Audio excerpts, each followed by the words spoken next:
Wow, no, first of all, I want to talk about how great all of the presidential candidates were on War and Peace today, huh? Let's hear it for them all.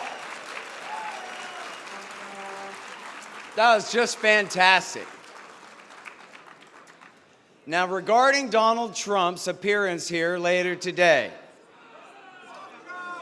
I think it was Aretha Franklin who said, "Who's zooming who?" Well, the answer, I hope, is us, him. At first, I thought it was a bad idea to invite Trump to the convention for many of the same reasons I've heard from people here. But I changed my mind. No one can make a better case against the former president than me.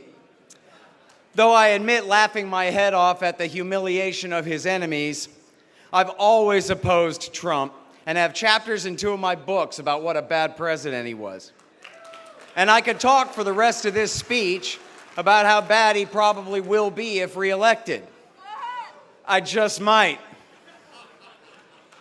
But he really may be reelected and be the president again for another 4 years. So instead of simply protesting, we should do everything we can to take this opportunity to try to influence the man's thinking.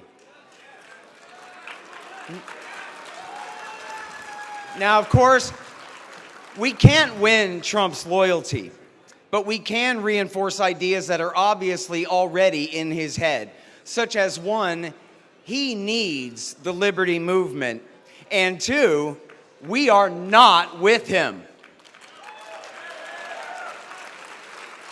If the movement supports the LP instead of the GOP in November, that could be Trump's margin of defeat, and he knows it.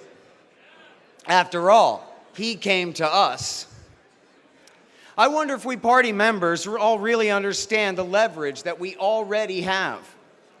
Did you know that in the last couple of years, the Republicans spent millions of dollars in court to try to kick us off the ballot in Texas? Why? It's because they sense our potential power as a party more than we do. Now, admittedly, it would be difficult for the Libertarian Party to replace the Republicans as America's second party and achieve 51% of the vote 50% of the time. Winning is the most important thing, and we absolutely are and should be running to win. But even when we're behind in the votes, we can still extort Republicans. And Democrats too in some cases. Even if we only have 5% of the vote, the margin of victory or defeat for their candidates in most cases. We are never here to serve the Republicans, but we should make them kowtow to us. When they step out of line, we should attack them from a constitutionalist and free market stance and call them liberals and rhinos and undermine their base mercilessly and help them lose. But when they behave on our most crucial issues, we must then make good on our promises to stay out of their way. On a one candidate, one race at a time basis, of course. They should fear us, but they should also know that we can be reasonable if they can. Because this is not about us. It's about the country that we live in, its present and its future. These are the cards we've been dealt and have to play. Now, Trump is afraid that our candidate will win his margin of defeat. So he is here today to try to convince us that we would be better off with him. Now, he might think that he can just flatter us, but we have to let him know that will not work. DeRoy wrote, Donald J. Trump will address the Libertarian Party at its national convention on Saturday. The Libertarian Party should nominate Trump for President of the United States. Whoa. That's nice. That's nice. Only if you want to win. Maybe you don't want to win. Maybe you don't want to win. Thank you, D-Roy. Thank you. No, only do that if you want to win. If you want to lose, don't do that. Keep getting your 3% every 4 years.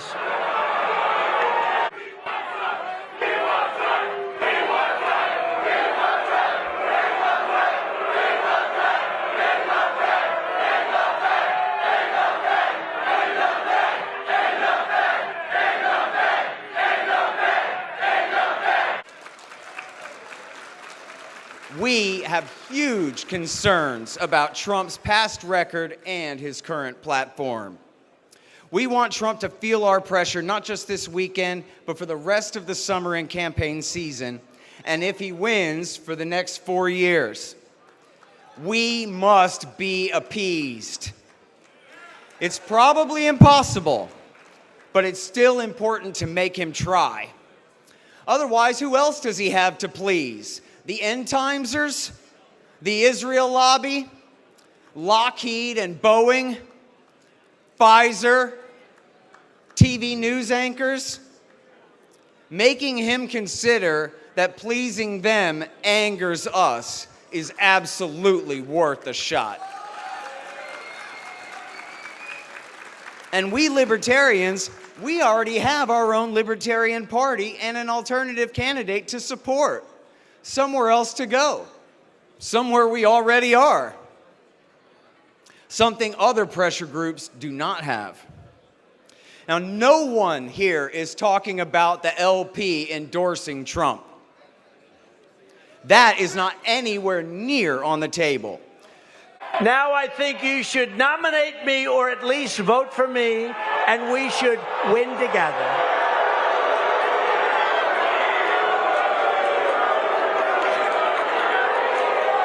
Trump is just here asking the membership to vote for him in November, basically. And of course, no matter what he says, we will have our own nominee and are running him to win to the best of our ability.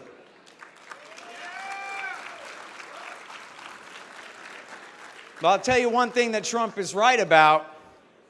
To him, we are the Ron Paul people. That is exactly who we are. Frankly, I wish there was a candidate that I saw that would be fantastic, because I love what I'm doing. In fact, I have a great club that's 15 minutes away. By the way, Ron Paul cannot get elected, I'm sorry to tell you.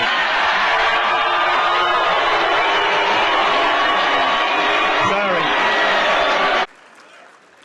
But Trump is Rudy Giuliani, who, as we remember, was vanquished in one shot by Dr. Paul just by telling the truth about how Bush's father and Bill Clinton had motivated 9/11 by bombing Iraq from bases in Saudi Arabia all through the 1990s.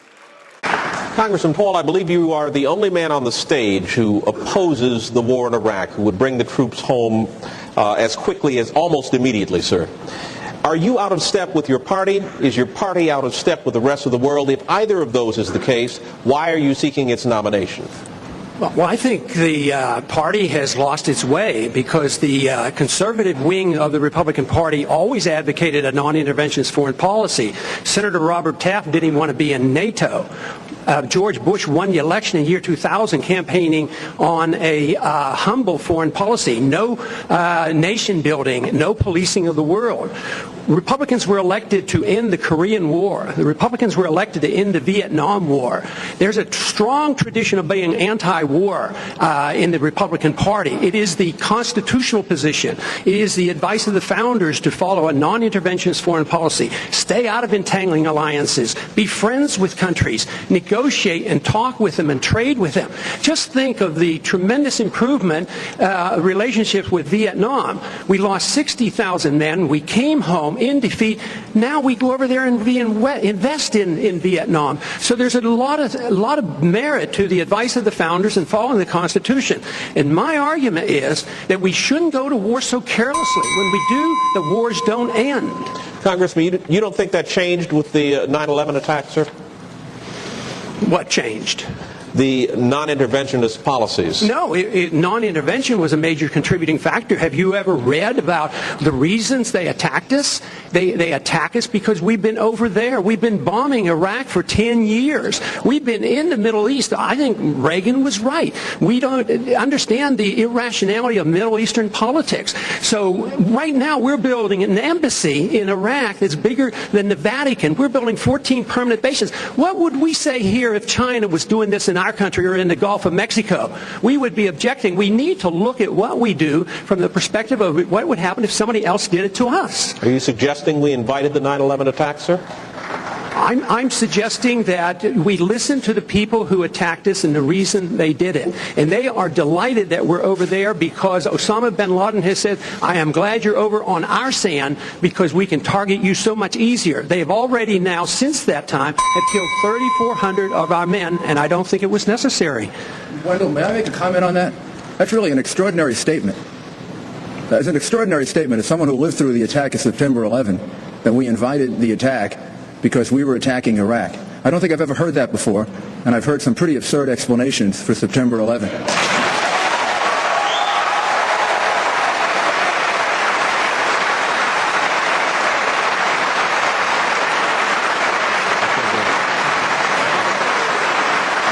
And I would ask the congressman to withdraw that comment and tell us that he didn't really mean that. Congressman? I believe very sincerely that the CIA is correct when they teach and talk about blowback. When we went into Iran in 1953 and installed the Shah, yes, there was blowback. The reaction to that was the taking of our hostages, and that persists. And if we ignore that at our own risk. That if we think that we can do what we want around the world and not incite hatred, then we have a problem. They don't come here to attack us because we're rich and we're free. They come and they attack us because we're over there. I mean, what would we think if we were if other foreign countries were doing that to us? Trump says we need to ban Muslim travel to America until we figure out what's going on. Well, Ron Paul already explained it. It was Bush Sr. and Bill Clinton bombing Iraq from bases in Saudi for 10 years as part of the Israeli-inspired dual containment policy, as well as their support for Israel's slaughter of the Palestinians and Lebanese that motivated bin Laden and the 9/11 hijackers. Putting Israel first is treason to the United States of America.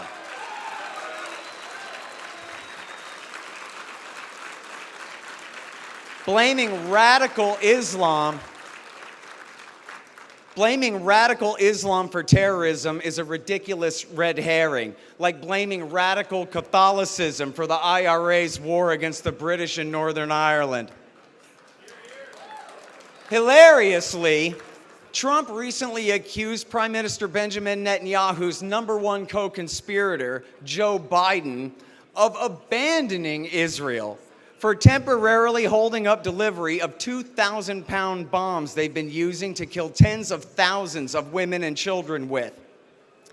One GOP congressman filed articles of impeachment over it. Impeachment over temporarily holding up an arms deal to a country we are not even treaty allies with. Who ever heard of such a crazy thing, right? It's just another case of the Republicans acting exactly like the Democrats. Read the room, guys. The American people do not believe in the wars anymore.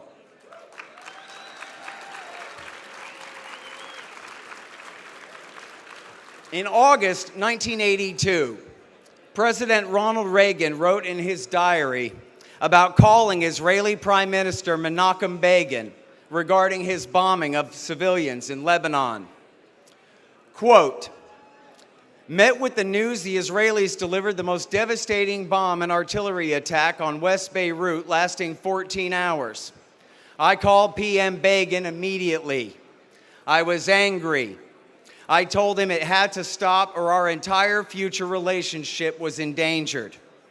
I used the word Holocaust deliberately, and said the symbol of his war was becoming the picture of a 7-month-old baby with its arms blown off. 20 minutes later, he called to tell me he'd ordered an end to the barrage and plead for our continued friendship. End quote. President Biden apparently has far less courage when it comes to standing up for American interests than President Reagan. Senator Biden actually advised Begin to be even more ruthless back then, just as he's encouraging and abetting Netanyahu's merciless canned hunt in Gaza now. And all Trump can do is attack Biden for not being bloodthirsty enough? What a disgrace. Speaking of which, October 7th and its aftermath was the direct result of Trump and Benjamin Netanyahu's godson, Jared Kushner, and billionaire mega donor Sheldon Adelson's Middle East policy. The Netanyahu doctrine, including the so-called deal of the century and Abraham Accords, were the payoff to Hamas and the sellout of the Palestinian people that made last fall's attack inevitable. Just 4 weeks before October 7th, Netanyahu sent the head of Mossad to Qatar to pressure them to continue to send hundreds of millions of dollars to Hamas, for the purpose of dividing and conquering the Palestinians. A policy for which, according to the Israeli outlet Ynet, during his time in office, the Qataris got a waiver from Trump's Treasury Secretary Steven Mnuchin so they would not be sanctioned for backing a known terrorist group.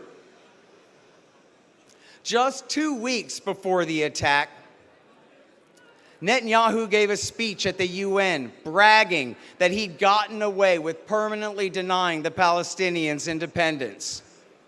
Then all hell broke loose.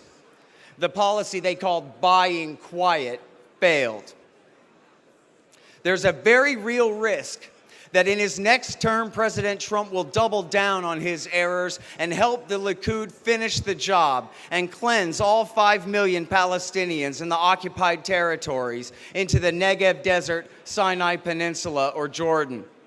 The dishonest, cynical blasphemer John Hagee and his flock of misled sheep will love it.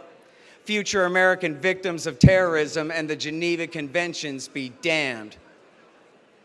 I wouldn't be surprised if Trump tried to make Netanyahu the Prime Minister of the U.S. Senate.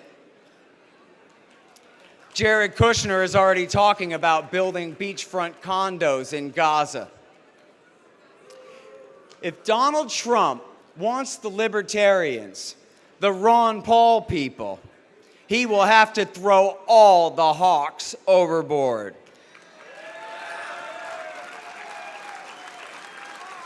And that means neocon, nationalist, liberal globalist, and Likud. We are anti-imperialists. We oppose foreign interventionism and the national security state root and branch.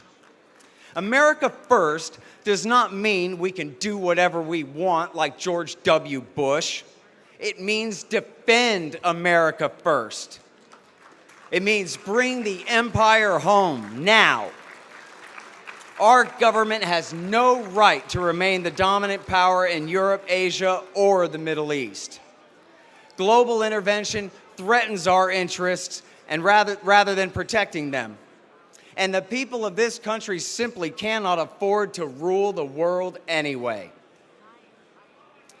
8 years ago, the CIA and FBI framed Donald Trump for treason with Russia. You know that, right? None of Russiagate was true. The secret police made it all up. 1, to try to prevent him from becoming the president. 2, as an excuse to try to overthrow him using the 25th Amendment. And 3, finally, after that didn't work, as the FBI told CNN, to rein him in so that he could not live up to his electoral mandate and forge a permanent peace with Russia. Obviously, this worked beyond the war party's greatest hopes. Instead of implementing Minsk II, Trump continued Obama's policy of ignoring the peace deal and selling Ukraine weapons for 4 straight years before handing the government over to Biden, who simply pressed the gas in the same direction the policy was still headed from when he had left the vice presidency 4 years before, and leading to the current war. Trump even tore up the Intermediate Nuclear Forces and Open Skies treaties and threatened to leave New START, the last U.S.-Russia treaty limiting overall stockpiles of nuclear weapons and ICBMs.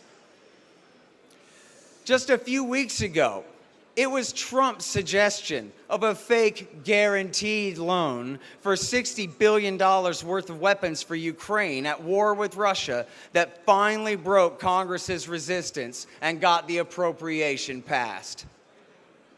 TV says that Trump's vendetta against his enemies in the permanent government threatens democracy, since they figure the dishonorable perjurers at the FBI and Justice Department and bloody-handed regime changers at CIA somehow represent American self-government.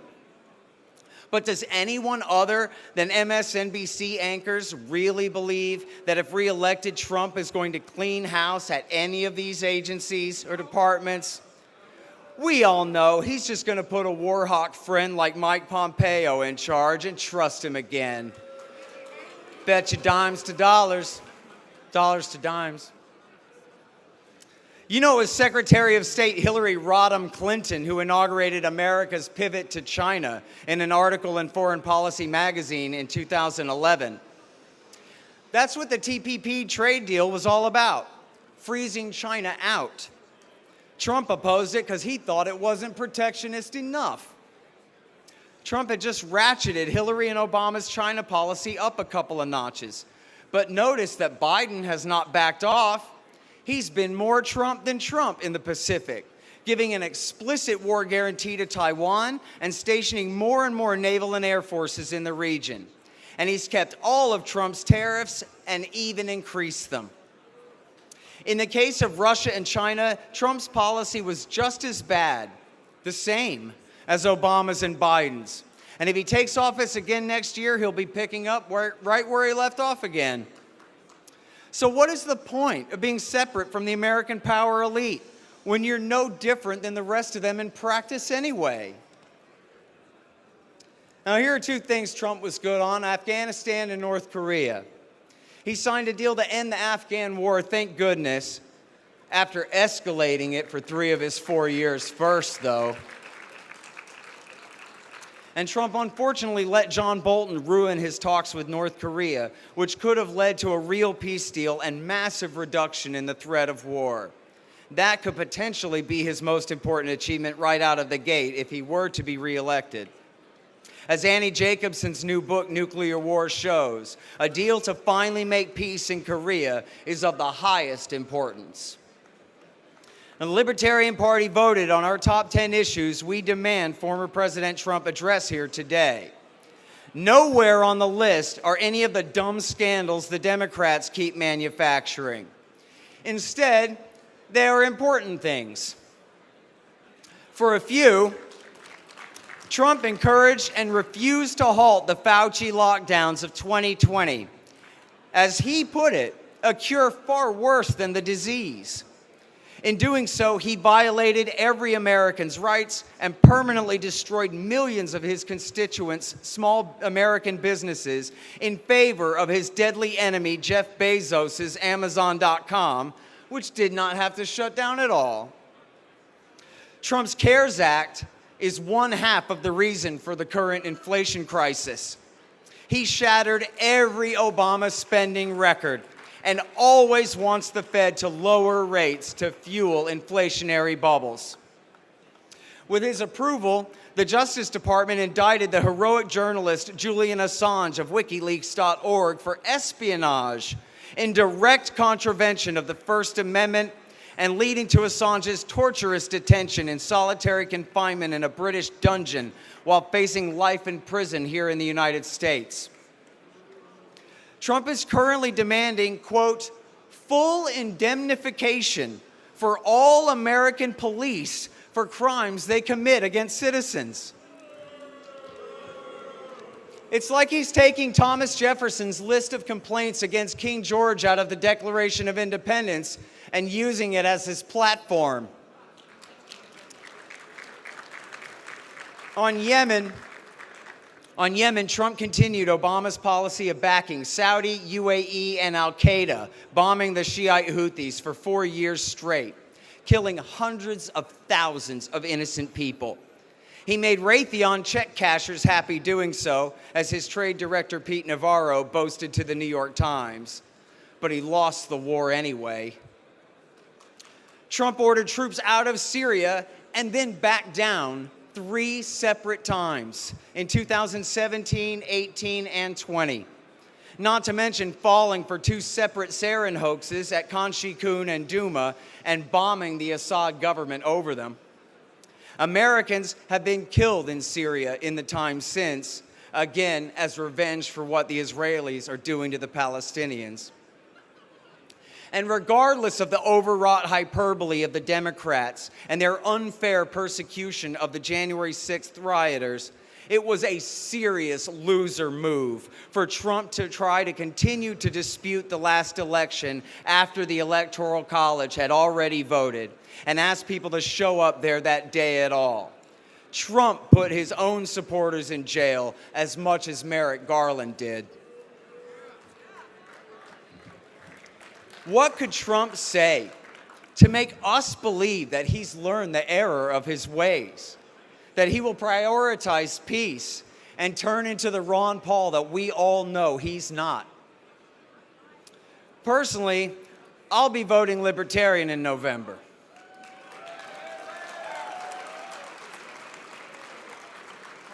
But I might consider supporting a ticket including Rand Paul for vice president. Though I'd really like to see the man be Secretary of State, a promise of that job before the election would just not be good enough for me compared to the naming of the senator for vice president at the Republican convention. Like I say, then at least I'd consider it. And by the way, Mr. Trump, there is easily a full national security cabinet worth of credentialed, America First, non-interventionist conservatives and libertarians who could run your Defense Department, intelligence agencies, and National Security Council. Have your people talk to my people. Okay, just me. I'll put you in touch. Now, our hosts today have tried very hard to arrange it so that Trump must address our criticisms, rather than think he can get away with just bulldozing us all with his regular stump speech. Now, we will probably all be as unimpressed at the end of his talk as we have been all this time. But usually he's pretty funny, at least. So let's be polite but firm with our guest. If he wants to be president again, we the people demand freedom and peace. Thank you. Thank you.